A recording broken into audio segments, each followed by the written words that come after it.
следующее. Зачем?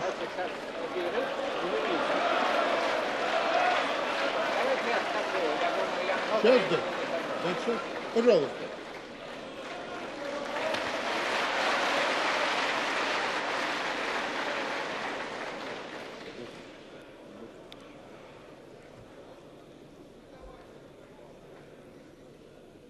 Я меньше всего желал оскорбить советскую армию. Я глубоко уважаю советскую армию, советского солдата, который защитил нашу Родину в Великой Отечественной войне. Но когда речь идет об афганской войне, то я опять же не оскорбляю того солдата, который проливал там кровь и героически выполнял свой приказ. Не об этом идет речь. Речь идет о том, что сама война в Афганистане была преступной авантюрой, предпринятой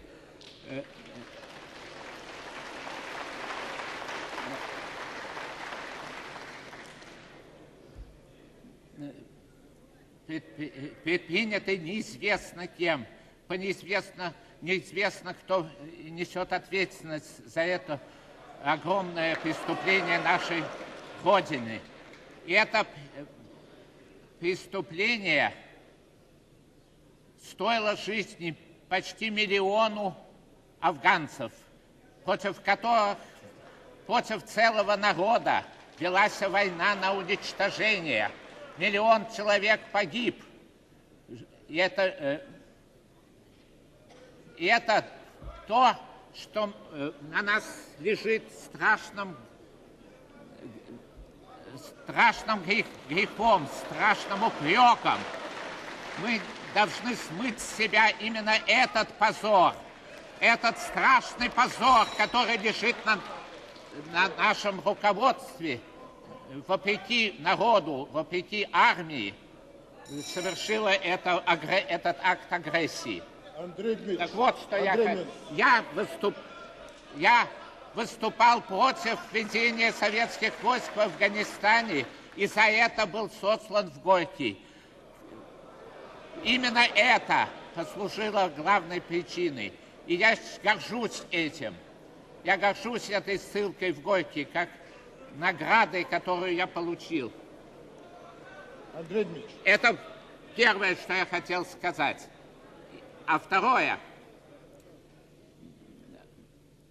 когда было это интервью, его тема была вовсе не та, о которой я это уже разъяснил в «Комсомольской правде», но я повторю. Речь шла о возвращении советских военнопленных, находящихся в Пакистане. И я сказал, что единственным способом решения этой проблемы являются прямые переговоры между советской стороной и кабульским правительством и афганскими партизанами, которых необходимо признать воевавшей стороной. Они защищали независимость своей Родины, и это дает им право считаться защитниками своей Родины. Вот только так можно решить эту проблему. Только на обмене, только на прямом признании их военнослужащих. И в ходе этого вопроса я упомянул о тех сообщениях иностранных, которые были мне известны по передачам иностранного радио, о фактах расстрелов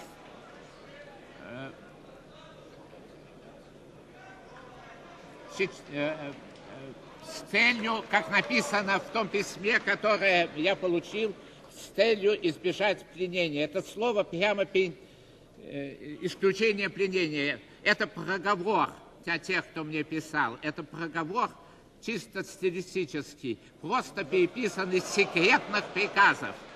Сейчас этот вопрос расследуется.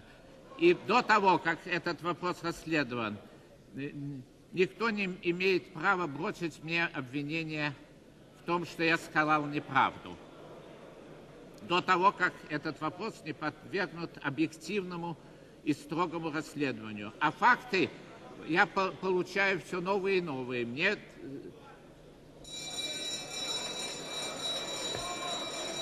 вот пока все, что я хотел сказать. Я не приношу извинений перед советской армией. Я ее не оскорблял. Я не советскую армию оскорблял, не советского солдата. А я оскорблял, но я... А тех, кто дал этот преступный приказ послать советские войска в Афганистан. Для справки 3 минуты, до 3 минут. Товарищи, внимание, справка.